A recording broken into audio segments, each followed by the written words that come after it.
स्वागत है आपका अपने YouTube चैनल स्मार्ट फौजी जी भाई में। तो साथियों, आज हम बात करेंगे एसएससी जीडी कांस्टेबल भर्ती 2018 के बारे में। तो दोस्तों, जैसा कि आप सभी को पता है कि आजकल कैंडिडेट्स जो है वो यही वेट कर रहे हैं कि जो एसएससी जीडी की जो सेकंड मेरिट लिस्ट है वो आएगी या नहीं, और जो वेटिंग लिस्ट का प्रावधान है इसमें या नहीं। ठीक है। और जो तीसरा सवाल है आपका वो यही है कि 5809 पोस्ट जो है इसमें वो खाली क्यों छोड़ी गई है। ठीक है। और चौथा सवाल है कि आरटीआई कैसे लगाएं ताकि हमें पता चल सके कि जो इसमें प्रोसीजर हुआ है वो किस तरह से हुआ है, भर्ती के किन दो मुद्दों पर जो है दोस्तों वो केस हो सकता है या नहीं हो सकता, उसके बारे में भी आपको हम ब्रीफली समझाएंगे इसमें कि क्या होगा और क्या नहीं। ठीक है। जैसा कि हमने बताया था पहले भी आपको कि जो ये एक्स सर्विस मैन की जो वैकेंसीज है दोस्तों वो नॉर्मल कैंडिडेट से फिल की जाएंगी। ये सबसे पहले न्यूज़ इस चैनल पर हमने ही आपको दी थी। ठीक है। चाहे आप किसी भी न्यूज़ चैनल को उठाकर देख लेना, लेकिन ये दावे के साथ मैं कह सकता हूँ कि न्यूज़ सबसे पहले मैंने ही दी थी, उसके बाद ही सर्कुलेट हुई थी, क्योंकि नोटिफिकेशन में सबसे पहले मैंने ही भी बताया था रीड करके कि ये जो एक्स सर्विस मैन की वैकेंसीज है ये मिलेगी, लेकिन अभी भी नहीं मिलेगी। ये क्यों नहीं मिली इसके बारे में भी हम आपको पल पल की अपडेट देंगे। सबसे पहले चलते हैं हम नोटिफिकेशन में। ठीक है। जो नोटिफिकेशन आउट हुआ था एसएससी का उसे पढ़ते सबसे पहले ये देखिए। ठीक है। ये नोटिफिकेशन जब आया था अगस्त 2018 में। ठीक है। तो इसमें क्या क्या लिखा था वो हम आपको बताते हैं, जो मेनली जो इस पे वो है वो बताते हैं। ठीक है। सबसे पहले तो एसएससी का हम ये इस पॉइंट को पढ़िए आप। ठीक है। इसमें क्या लिखा होता, the vacancies are tentative, any change in the number of vacancies will be intimated through the website of commission. ठीक है। जो वैकेंसीज है वो टेंटेटिव है, और कोई भी चेंज होगा तो वैकेंसीज के बारे में वो कमीशन की वेबसाइट के द्वारा आपको बता दिया जाएगा। लेकिन नंबर दूसरा पॉइंट ये है कि अभी भी किसी किसी स्टेट में जो है, दूसरे पीडीएफ में लेके चलता हूँ मैं आपको। ठीक है। जो सिलेक्टेड पीडीएफ है, ये हमारा सिलेक्टेड पीडीएफ ओपन हो रहा है दोस्तों। ठीक है। जो रिजल्ट आया है अभी हाल फिलहाल में, तो इसमें देखिए अभी मैं दिखाऊंगा आपको यहाँ पर जिन्होंने क्या किया हुआ है वो सब आपको यहाँ पर मैं पल पल की इसमें आपको जानकारी दूंगा। ठीक है। अब नीचे जैसे आप इस स्टेट में देखते हैं हम। ठीक है। ये किसी स्टेट में देख लो आप। चलो हिमाचल प्रदेश की बात करते हैं हम, तो उसमें क्या इन्होंने क्या किया हुआ है वो मैं आपको यहाँ पर नीचे स्क्रॉल डाउन करके आपको बताता हूँ। ठीक है। ये 14 नंबर पे हिमाचल प्रदेश, तो ये हरियाणा, ये हिमाचल प्रदेश। ठीक है। हिमाचल प्रदेश का ये देखो आप। ठीक है। ये इसमें आपको यहाँ पर मैं दिखाता हूँ नीचे, ये देखिए। ठीक है। जो यहाँ पर आप देखो कि एसटी की जो सीआईएसएफ की वैकेंसी थी, एक वैकेंसी। ठीक है। और यहाँ पर 0 0। ठीक है। मतलब ये बिल्कुल ही खाली छोड़ी हुई है, जबकि इन्होंने यहाँ पर स्पेशल लिखा हुआ है दोस्तों कि कोई भी चेंजेस होगा वैकेंसीज का, डिक्रीज़ और इंक्रीज़, वो हमें बता दिया जाएगा। ठीक है। सबसे पहला नंबर पॉइंट आप ये नोटिस कर लो, इस पर भी केस बनता है एसएससी पे। ठीक है। Number point. और नंबर दूसरा पॉइंट जो है वो ये है, ये इसे पढ़िए। ठीक है। 10% vacancies are earmarked for ex service man if suitable ex service man candidate are not available, vacancies reserve for ex service man will be filled by non ex service man candidate of respected category. कि 10% जो vacancies है वो x service man के लिए रखी गई इसमें। ठीक है। अगर x service man candidate available उपलब्ध नहीं होते हैं तो जो वैकेंसीज हैं एक्स सर्विस मैन के लिए जो रिजर्व हैं वो नॉन एक्स सर्विस मैन से भरी जाएंगे दोस्तों। ठीक है। ऑफ रिस्पेक्टेड कैटेगरी, चाहे कैटेगरी कोई भी हो, एस सी, ओबीसी, एसटी जो भी हो, उससे में डिवाइड करके भरी जाएंगे। ठीक है। नंबर दूसरा पॉइंट ये हो गया दोस्तों, हमें जो है वो केस करने के लिए इन पे। ठीक है। क्योंकि ये वैकेंसीज उन्होंने क्यों नहीं दी हमें। ठीक है। जबकि ये वाला जो पॉइंट है दोस्तों, ये सबसे पहले इसी चैनल पे आपको देखने को मिला था, बाकी कहीं भी जो है वो ये बात नहीं हुई थी कि 10% वैकेंसी जो है वो इस तरह से होगा। वो पहले की भर्तियों में 2011, 13 और 15 वाली भर्तियों में ऐसा कहीं भी नहीं था, लेकिन इस बार हमें लिखित में प्रूफ है। अगर हमें कोर्ट केस भी करना हो तो सबसे पहले हम जो है इस प्रूफ को दिखा सकते हैं कि भाई इस तरह से ये बात है, तो ये हमारे फेवर में आएगा केस। ठीक है। नंबर तीसरा पॉइंट है हमारा कि वेटिंग लिस्ट का प्रावधान। वेटिंग लिस्ट का प्रावधान के लिए भी हम लड़ सकते हैं, क्योंकि बहुत सारे कैंडिडेट हैं जो कि वो ज्वाइन ही नहीं करेंगे, तो उनकी वैकेंसी खाली रह जाएंगी दोस्तों। तो नीचे वाले कैंडिडेट को मौका मिलना चाहिए, इसके लिए ये भी हमारे फेवर में आ सकता है। ठीक है। बहुत सारे कैंडिडेट्स जो है वो बोलेंगे कि ऐसा नहीं होगा, लेकिन दोस्तों जब हम एक आवाज़ करके लड़ेंगे तो सब कुछ होगा, वो भी मिलेगा हम सभी को। ठीक है। तो ये दो जो पॉइंट है आपको वो मैंने आपको मेनली बता दिया। तो एक्स सर्विस मैन का अब हम देख लेते कितना सीट था और क्या था क्या नहीं इसमें, ये ओपन। ठीक है। सबसे पहले तो आप यहाँ पर आइए, जो यहाँ पर इन्होंने रिजल्ट का दिया हुआ मेन, कितने कैंडिडेट सेलेक्ट किए और कितने नहीं। ठीक है। कुछ एक वैकेंसी जो है वो केरला के लिए रखी गई इसमें। ठीक है। ये वैकेंसीज है और ये टोटल वैकेंसीज और कितने सेलेक्ट किए। ठीक है।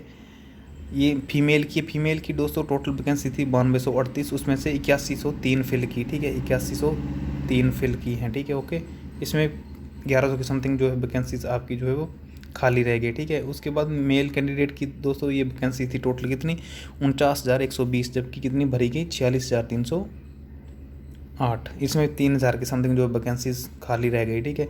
और जो एक्स सर्विस मैन की थी वो कितनी थी, 5,981, और भरी कितनी, 172 एट दी रेट 172 वैकेंसी जो है वो भरी गई।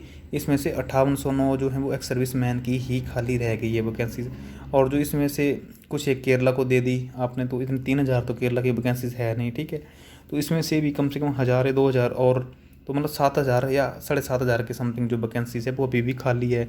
चलो उनको छोड़ो, आप जो एक्स सर्विस मैन की है ये ही खाली है, इन्हें ही फिल कर दिया जाए तो क्या हो सकता है, ठीक है।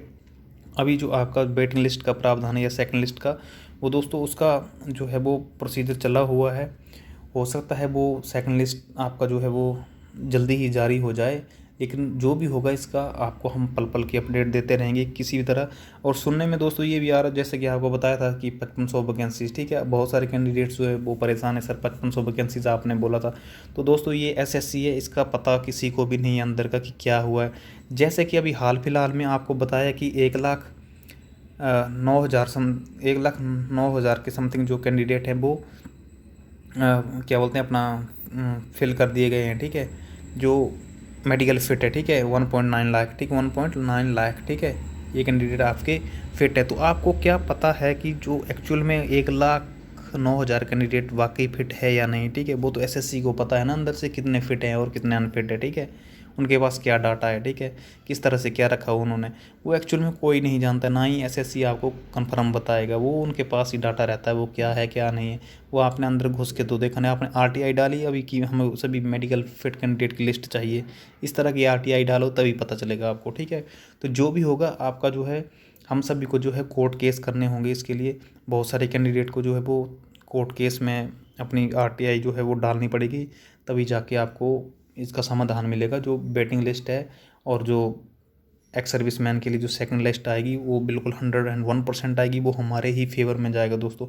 हर स्टेट से जो है आप सभी केस लगाइए, इस बार तो मुझे लग रहा है कम से 10 से 15 स्टेट से केस जाएगा एसएससी के नाम से, ठीक है। बहुत सारा मतलब इस बार पता नहीं क्या हुआ है, धांधली हुई है या क्या हुआ समझ में नहीं आ रहा, ठीक है। तो जितने केस लगेंगे उतना अच्छा है, और अच्छे से इस भर्ती का जो है वो प्रोसीजर होना चाहिए, वेरीफाई होना चाहिए कि क्या हुआ एक्चुअल में, ठीक है।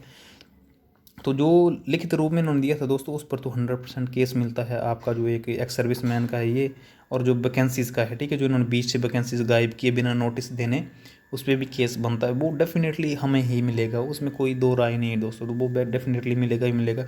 और तीसरी बात करते हैं हम कि जो आरटीआई दोस्तों, जो मैंने तीसरा पॉइंट बताया था यहाँ पर आपको को, जो आरटीआई है वो कैसे लगाएं। बहुत सारे कैंडिडेट का ये था कि सर आरटीआई जो है आपकी कैसे लगेगी ये हमें बताएं। तो दोस्तों मैं आरटीआई के लिए हम आपको बताते हैं किस तरह से लगेगी आरटीआई, वो भी मैं आपको यहाँ पर आपको जानकारी देता हूँ, ठीक है।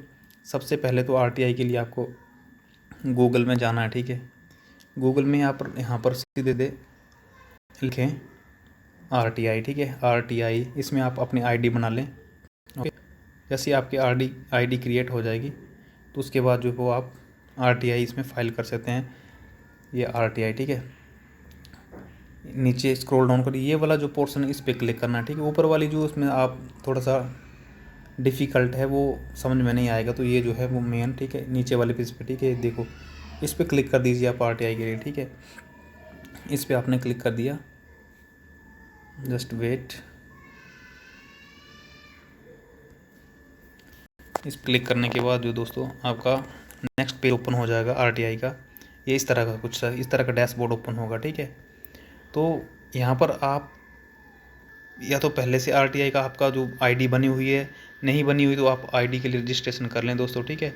रजिस्ट्रेशन करने के बाद जो है वो आप इस पर अपना यूज़र नेम बना लें, पासवर्ड बना लें, ठीक है। अब मैंने बनाया हुआ है यहाँ पर, ठीक है, तो मैं यहीं से आप अपना लॉगिन कर देता हूँ, ठीक है। ये लॉगिन कर दिया, जैसे आप इस पर लॉगिन कर दोगे तो आपको नेक्स्ट डैशबोर्ड पे ले जाएगी ये, ठीक है। वहाँ से आप जो है वो आरटीआई फिल, ये देखो, ठीक है, यहाँ पर आप देख सकते हो ये जो पोर्शन है, ठीक है, हम हाईलाइट कर देते हैं थोड़ा सा, ये ठीक है। 5 रजिस्टर की थी मैंने, जिसमें 4 डिस्पोज्ड हो गई हैं, मतलब उनका रिप्लाई मिल चुका है, चौथी पेंडिंग है, एक पेंडिंग है। ठीक है, तो ये पेंडिंग क्या है उसे देखते हैं हम। सबसे पहले इस पेंडिंग वाली पे क्लिक किया मैंने, ये देखो। ठीक है, फिर इसके बाद इस पर क्लिक करता हूँ, SSCOM जो इसका रजिस्ट्रेशन नंबर मिला हुआ है, ये देखो दोस्तों, ये मैंने RTI डाली थी SSC HQ के लिए। ठीक है, वो क्या डाली थी ये सब कुछ इसमें बता रखा हुआ है, जो मैंने पूछा हुआ था ये सब कुछ। ठीक है, जो जो मैंने पूछा हुआ था इसमें। ठीक है, ओके। और उसके बाद नीचे आ जाइए आप। ठीक है, और सपोर्टिंग डॉक्यूमेंट कुछ नहीं था। और कंसर्न ये होता मेन, ठीक, concern CPIO under secretary C1 SSC HQ, under secretary SSC HQ headquarter में पहुंच चुकी है दोस्तों ये। ठीक है, इसके लिए वो क्या निर्णय लेंगे वो आने वाला। ठीक है, अब बात करते हैं मेनली हम RTI फिल करेंगे। ठीक है, तो सबसे फिल करने के लिए सबसे पहले आपको यहाँ पर जाना सबमिट अपील पे। ठीक है, सबमिट अपील पे क्लिक करोगे आप, तो इस तरह से कुछ वेब पेज खुलेगा, गाइडलाइन, उसको आपने यहाँ पर जाना नीचे, आई एक्सेप्ट वाला जो है ये। ठीक है, इस पोर्शन पे क्लिक कर देना आपने, सबमिट कर देना इस पर। ठीक है, सबमिट कर दिया। और सबसे पहले आपने फिल जो करनी किसके लिए करनी, यहाँ पर उस कंसर्न डिपार्टमेंट का जो है नाम सर्च कर लेंगे आप। ओके, यहाँ पर टाइप करेंगे SSC। ठीक है, SSC को डालेंगे ना हम। ठीक है, जैसे ये SSC टाइप किया हमें, तो ये नीचे ये खुल गया सब कुछ। ठीक है, तो ये खुलने के बाद जैसे ये आया ना SSC HQ, ठीक है, यहाँ के लिए सिलेक्ट करो SSC HQ। ओके, ये सिलेक्ट करने, your request will be filled with staff selection commission, ये आ गया। ओके, तो इस पर ओके कर दीजिए आप। ओके कर दिया, और ये इस तरह से आ गया, department of personal training and नीचे स्टाफ सिलेक्शन HQ। ओके, और जो मेरा नीचे ये एड्रेस है ये पूरा आ गया सब कुछ फिल ऑलरेडी, जो मैंने ID बना रखी हुई उसके लिए। ठीक है, तो ये सारा कुछ आ गया। ओके, अब यहाँ पर आइए आप, ये बोल रहा कि is the applicant below poverty line, कि गरीबी रेखा से नीचे है। नो, अगर है तो यस करोगे आप, तो आपको BPL का वो देना पड़ेगा प्रमाण पत्र। ठीक है, यहाँ पर आपने लिखना है, ये जो डैशबोर्ड है दोस्तों ये वाला। ठीक है, इसमें आपने अपना वो जो भी है कुछ आपके क्वेश्चन है वो इसमें लिखने। ठीक है, तो क्वेश्चन जो है दोस्तों वो सबसे पहले मैंने यहाँ पर लिख रखा हुआ है, जो मैंने पूछना है वो यहाँ पर मैंने क्लिप बोर्ड पर लिख रखा हुआ। ठीक है ना, ये इसको मैं कॉपी कर लूँगा। ठीक है, इसको कॉपी कर लूँगा ये। ओके, इसको कॉपी करने के बाद मैं यहाँ पर पेस्ट कर दूँगा, ये पेस्ट कर दिया। ठीक है, और यहाँ पर इन्होंने जो बोला हुआ है यही स्पेशल करेक्टर लेने। ठीक है, इसके अलावा कोई भी करेक्टर आप इसमें देते हैं तो ये मतलब फिल नहीं होगा। ठीक है, और जो ये है वो ये हिंदी में फिल नहीं होगा दोस्तों। ठीक है, ये हमेशा ध्यान देना आपने कि ये हिंदी में फिल नहीं होगा, तो इसको आप यहाँ से पहले इंग्लिश में कर लीजिए। ठीक है, तो इंग्लिश में फिल करेंगे, तो सबसे पहले मैं इसको हटा लेता हूँ, यहाँ से डिलीट कर देता हूँ।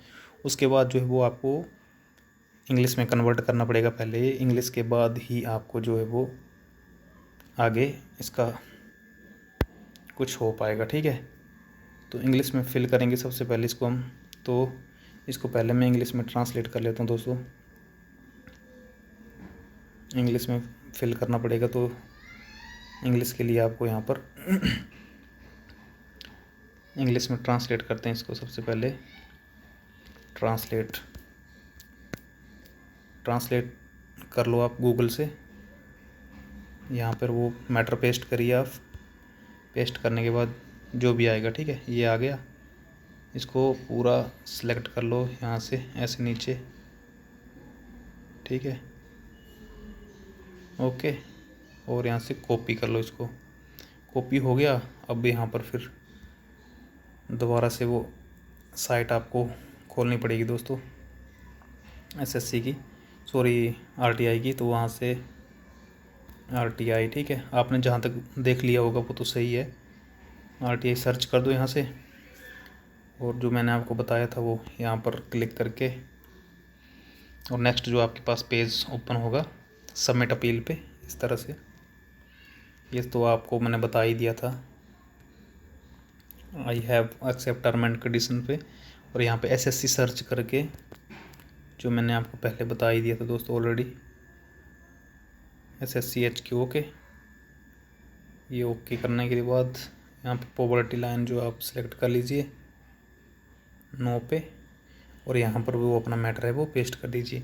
आई am a medical fit candidate of for Arun Kumar SSC GD recruitment.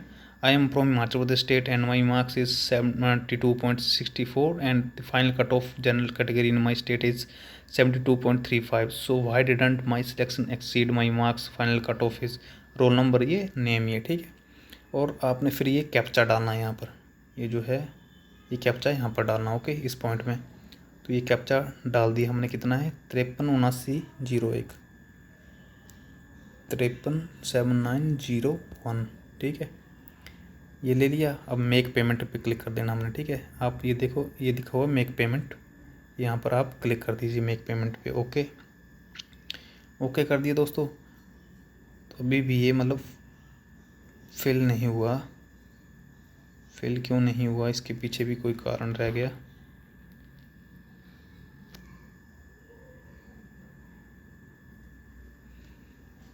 यहाँ पर बोल रहा है नेम वगैरह अपना, चलो नेम वगैरह दे दिया हमने, ठीक है। इस तरह से नेम, एड्रेस वगैरह सब कुछ दे दिया हमने, ठीक है। और पॉवर्टी लाइन नो ही कर दिया। और यहाँ पर एसएससी सिलेक्ट वगैरह है ही है ऑलरेडी, ठीक है। और नीचे कैप्चा फिर डाल दो 649715, 649715 और फिर सबमिट पे क्लिक कर दो, ओके। सबमिट पे क्लिक कर दिया। क्या बोलो, प्लीज़ सिलेक्ट जेंडर वगैरह सिलेक्ट नहीं किया दोस्तों, तभी बोल रहा है, ठीक है। मेल, ये यहाँ पर सबको सिलेक्शन करनी पड़ेगी आपको। जेंडर के लिए बोला, और कन्फर्म ईमेल आईडी, जो ईमेल आईडी आपकी वो देना बहुत ज़रूरी है यहाँ पर, ठीक है। तो यहाँ पर आपको ईमेल आईडी भी देनी पड़ेगी, वो ऐसे ये दे दी ईमेल आईडी मैंने, ठीक है। और यहाँ पर जो है वो अपना मोबाइल नंबर मैंडेटरी है यहाँ पर, तो फॉर SMS के लिए, ठीक है। तो यहाँ पर मोबाइल नंबर दे दो अपना, जो आपका, जिस पे आप मैसेज वगैरह लेना चाहते हो, ठीक है। RTI का जो भी मैसेज आएगा, तो क्या है कैप्चा 637948 सबमिट कीजिए। ओके किया। Please enter valid mobile number जी। अभी भी कुछ प्रॉब्लम दे रहा है यहाँ पर, तो यहाँ से आप 0 हटा दीजिए नंबर से, ठीक है। 0 नहीं ले रहा है शायद नंबर पे, इसलिए दिक्कत कर रहा है। तो 0 हटा दिया हमने। तो 297581 कैप्चा 297581, ठीक है। और ये सबमिट कर दिया यहाँ पर।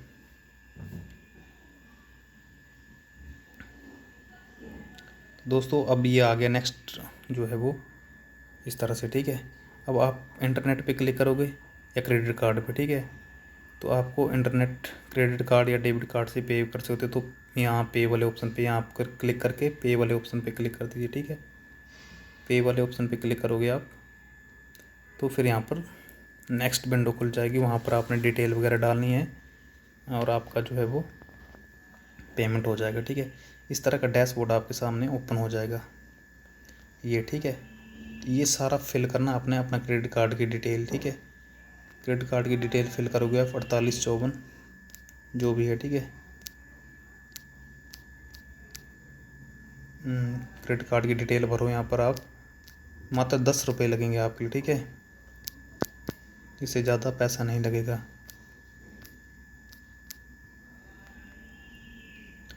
अब आपका एक्सपायरी डेट वगैरह डालो क्रेडिट कार्ड की, जो भी आपकी एक्सपायरी डेट है। तो दोस्तों उसके बाद एक कैप्चा वगैरह डालो और नीचे ये T5 V8S, ठीक है। ये डालने के बाद यहाँ पर पे वाले पे क्लिक कर देना आपको, ठीक है। पे वाले पे क्लिक कर दो। आपको फिर जो है वो मैसेज आएगा आपका, उस मैसेज पे जो है वो आपने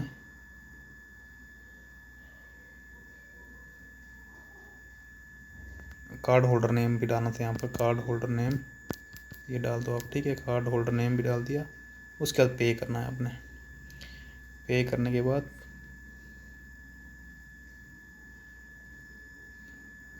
कार्ड होल्डर नेम डाल तो दिया। अब चल पड़ा, ठीक है। अब जैसे ही इसके बाद आपको एक मैसेज आएगा, ठीक है, OTP जैसे ही आएगा वो OTP इसमें आप एंटर करोगे। उसके बाद जो आपकी RTI जो है वो फिल हो जाएगी, ठीक है।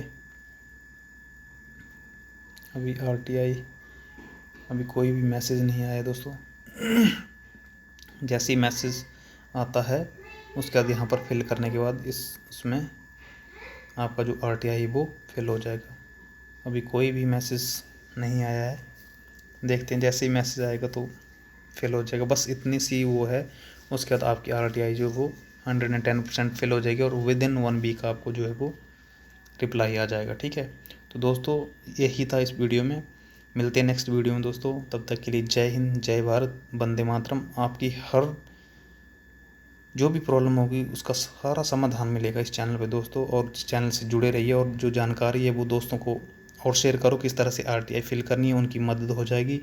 उनका कोई भी दिक्कत है अगर किसी भी तरह का, तो वो RTI के माध्यम से आप पता कर सकते हैं। किसी का सिलेक्शन नहीं हुआ है या कुछ भी XYZ हर आप डिटेल ले सकते हैं, ठीक है। चलिए मिलते हैं नेक्स्ट वीडियो में। जय हिंद, जय भारत।